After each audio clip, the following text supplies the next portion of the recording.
অর্ঘ্য প্রদান এবং প্রদীপ প্রজ্বলন অনুষ্ঠান শেষ হল। এখন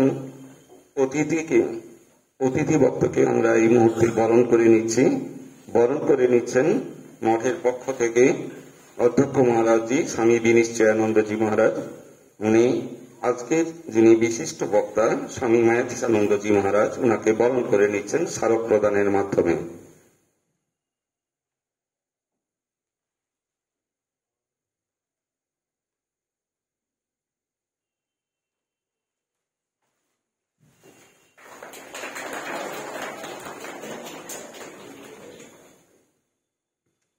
এবারে স্বাগত ভাষণ রাখছেন রামকৃষ্ণ মঠ মঠচণ্ডীপুর শাখার পক্ষ থেকে স্বামী নিত্যাদেবানন্দজি মহারাজ। স্বাগত ভাষণ রাখছেন। ওম নিত্য শুদ্ধ বুদ্ধ মুক্ত বেদান্তং ভোজ ভাস্করম নমামি যোগকর্তারম আর্তনাথং বীরেশ্বরম জননীম শারদাম দেবীম রামকৃষ্ণম জগদ্গুরুম পাদপদ্মে তয়োশ্রিত প্রণমামি মুহুর্মুহু। আমাদের আজ এই বিশেষ দিন, সকলে জানেন আমাদের নেতাজির জন্মদিন। সেই বিশেষ দিনে আমরা তাকে প্রণাম জানাই। আজকে এই সম্মেলনে আমাদের মঞ্চে আসীন আছেন শ্রদ্ধেয়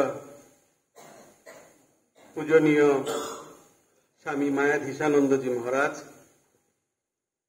অধ্যক্ষ রামকৃষ্ণ মঠ মিশন কাঠি। তাকে আমার সশ্রদ্ধ প্রণাম।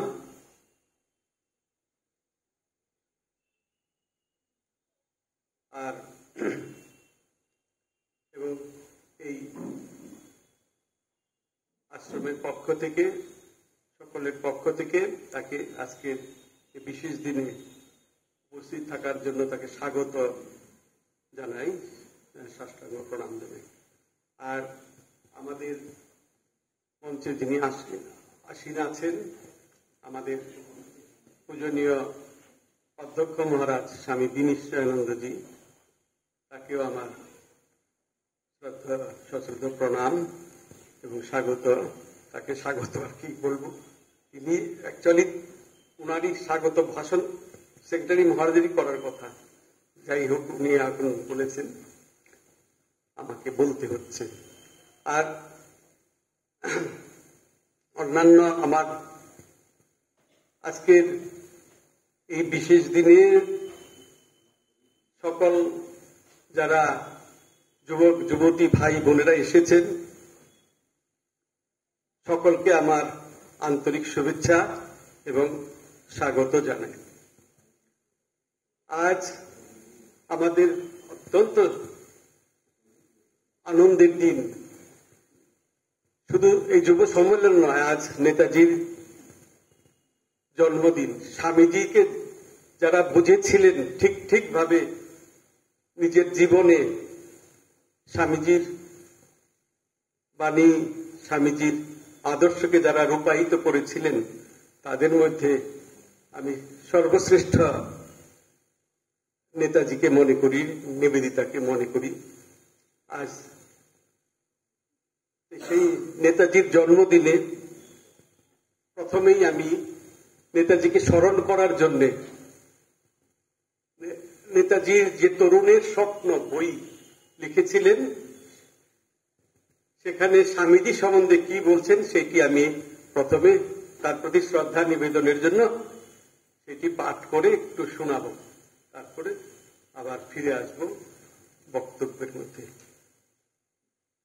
প্রায় বক্তব্য আমার নিজস্ব কিছু নয়, এই মনীষীদের বক্তব্যই আমি তুলে ধরব, বিভিন্ন আজকের প্রাসঙ্গিক কথাগুলো তুলে ধরব। যাই হোক, তরুণের স্বপ্ন থেকে আমি হুবহু পাঠ করছি। প্রত্যেক ব্যক্তির বা জাতির একটা ধর্ম বা আদর্শ আছে। সে আইডিয়াল বা আদর্শকে অবলম্বন ও আশ্রয় করিয়া সে গড়িয়া ওঠে। সেই আইডিয়ালকে সার্থক করাই তার জীবনের উদ্দেশ্য, এবং সেই আইডিয়াল বা আদর্শকে বাদ দিলে তার জীবন অর্থহীন ও নিষ্প্রয়োজন হইয়া পড়ে। দেশ ও কালের গণ্ডির মধ্যে আদর্শের ক্রমবিকাশ ও অভিব্যক্তি একদিনে বা এক বৎসরে হয় না। ব্যক্তির জীবনে সাধনা যেরূপ বহু বৎসর ব্যাপী হইয়া থাকে, জাতীয় জীবনেও সেইরূপ সাধনার দ্বারা পুরুষানুক্রমে চলিয়া আসে। তাই মনীষীরা বলিয়া থাকেন, আদর্শ একটা প্রাণহীন গতিহীন বস্তু নয়, তার বেগ আছে, তার গতি আছে, প্রাণ সঞ্চারিণী শক্তি আছে। যে আদর্শ আমাদের সমাজে গত 100 বৎসর ধরিয়া আত্মবিকাশের চেষ্টা করিতেছে, আমরা তার পরিচয় সব সময় না পাইতে পারি।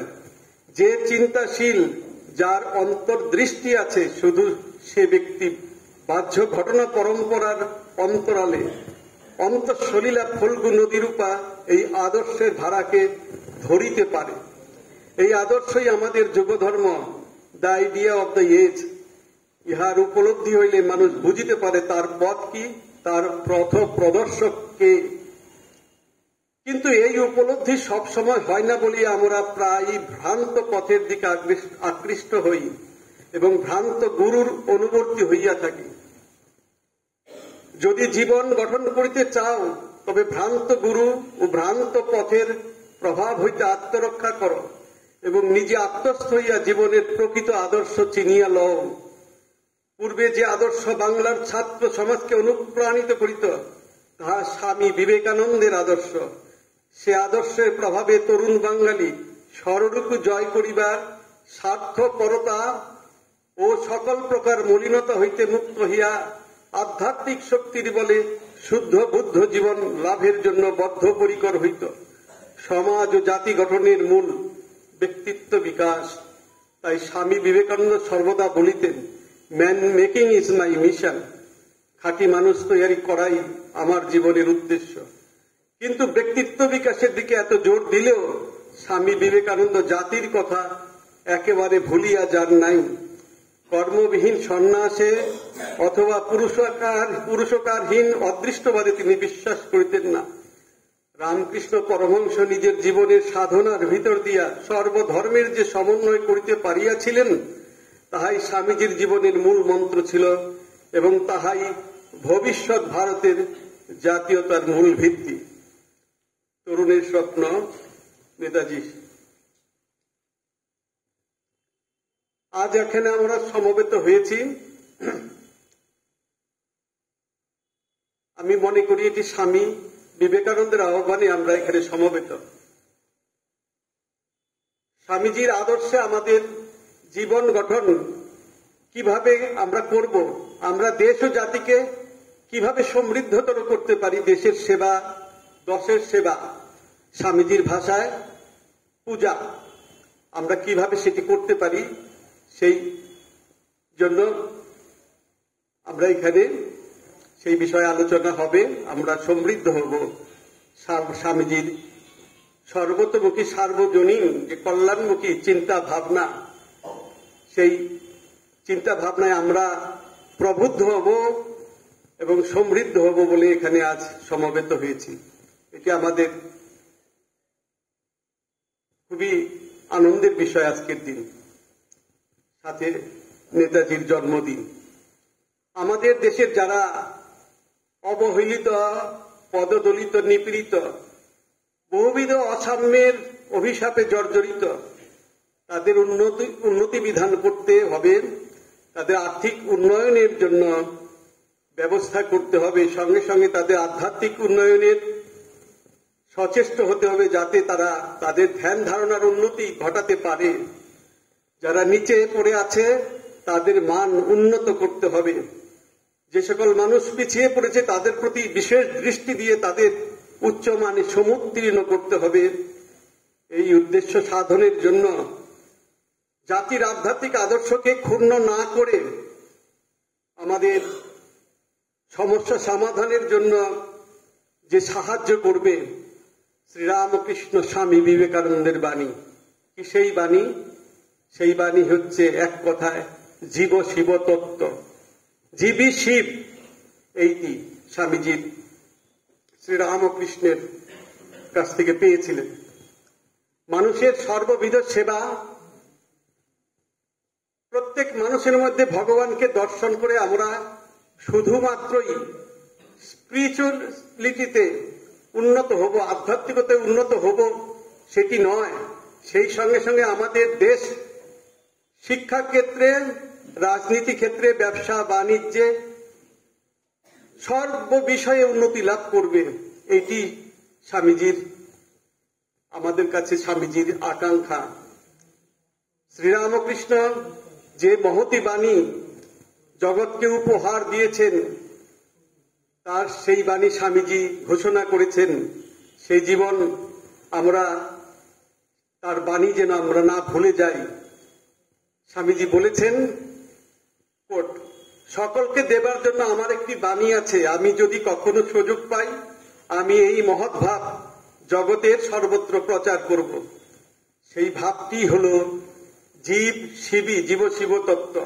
আগে বলেছি, এই ভাবনা শুধুমাত্র ভারতীয়দের উপকার করবে তাই নয়, আজকের পৃথিবীতে যে যুদ্ধ বিশৃঙ্খলা হানাহানি, তার থেকে রেহাই দিতে পারে এই ভাবনাই।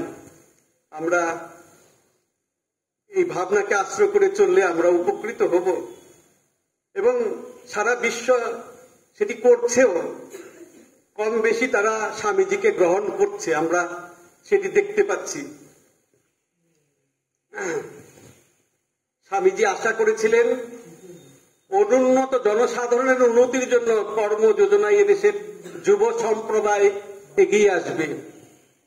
এই দেশের যুব সম্প্রদায় এগিয়ে আসবে, এটি স্বামীজির আকাঙ্ক্ষা। অনেক বক্তৃতায় যুব সম্প্রদায়ের কথা উল্লেখ করেছেন, তাদের প্রতি আশা প্রকাশ করেছেন। আমাদের সকল যুবক যুবতী স্বামীজির আশা পূরণে ব্রতী হবে। তবে তাদের জানতে হবে স্বামীজি কি বলেছেন, ভালো করে জানতে হবে দেশের উন্নয়নের জন্য আমাদের কি করতে হবে। সর্বোপরি স্বামীজিকে হৃদয়ঙ্গম করতে হবে। আমাদের খুব ভালো করে স্বামীজির বাণী রচনা, বিশেষ করে ভারতের বিবেকানন্দ, স্বামীজির পত্রাবলী, এগুলো খুব ভালো করে পড়ে আমাদের তৈরি হতে হবে। অপরের জন্য জনহিতকর কাজ করার প্রেরণা আমরা লাভ করব স্বামীজির বই পড়ে, স্বামীজির আদর্শ নিয়ে। সেই কাজ আমাদের পূজায় পর্যবেসিত হবে, আমাদের আনন্দ দেবে, আমাদের আধ্যাত্মিক উন্নতি ঘটাবে। স্বামীজির নিকট আমাদের আন্তরিক প্রার্থনা, তিনি যেন আমাদের সকলকে আশীর্বাদ করেন, তাকে যেন আমরা সঠিকভাবে যথাযথভাবে নিতে পারি, তার আদর্শে ভারতবর্ষকে পুনর্গঠিত করতে পারি।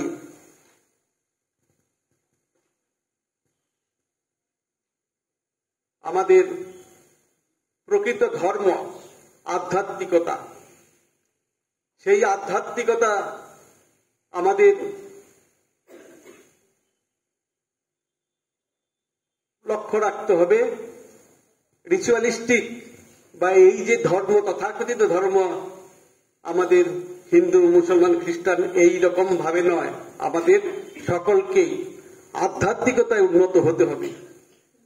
ধর্ম, স্বামীজি বলছেন, ধর্ম ভিতরের পশুত্বকে নাশ করে। ধর্ম আমাদের, ঠাকুরের ভাষায় বললে, মান হুঁশ করায়। আমাদের মধ্যে যে মনুষ্য শক্তি অন্তর্নিহিত আছে, যে দেবশক্তি সুপ্ত হয়ে আছে, তার বিকাশ করাই হলো ধর্ম। আসলে ধর্ম শক্তির বিকাশ। ধর্ম মানুষকে বলে, স্বামীজি বলেছেন, তুমি ক্ষুদ্র নও, তুমি দুর্বল নও, তুমি ক্ষুদ্র হতে পারো না, তুমি দুর্বল হতে পারো না, কারণ তুমি স্বয়ং ঈশ্বর। সেই কোট করেছেন স্বামীজি, নৌমৃতস্য পুত্রা। তুমি তোমার সেই মহিমা সম্পর্কে সচেতন হও, সেই মহিমা তোমার কর্মে, আচরণে, সমগ্র জীবনে প্রকট করো, প্রকাশ করো, তুমি ঈশ্বর হও। পৃথিবীর প্রত্যেক মানুষ ঈশ্বর হোক, কারণ স্বামীজি বলছেন ইস ম্যান ইজ পোটেনশিয়াল ডিভাইন। প্রত্যেক মানুষই অব্যক্ত ঈশ্বর। ঈশ্বর হওয়াতেই মানুষের চরিতার্থতা। সেই আরো বলছেন স্বামীজি গীতাকে কোট করে, ঊর্ধ্বরে আত্মনাত্মানম, নিজেকেই নিজে উদ্ধার করতে হবে সেইটি। সেই বাণী স্বামীজি দিলেন মানব জীবনের লক্ষ্য। সেই সাধনাই মানুষের সাধনা, মানুষের ধর্ম। সেই প্রাপ্তিতেই তার সাধনার সমাপ্তি, ধর্মের লক্ষ্যে উপনয়ন। স্বামীজি বললেন সেটি উঠো, জাগো, যতক্ষণ না তোমার লক্ষ্যে পৌঁছচ্ছ ততক্ষণ থেবো না। উত্তিষ্ঠত জাগ্রত প্রাপ্যবরান নিবোধত। আজকে এই সভায় সকলকে পুনরায় স্বাগত, শুভেচ্ছা, নমস্কার জানিয়ে আমার বক্তব্য এখানেই শেষ করছি। ওম শান্তি শান্তি শান্তি। জয় ভারত মাতা কি জয়। জয় স্বামীজি মহারাজ জি কি জয়। জয় নেতাজি মহারাজ জি কি জয়।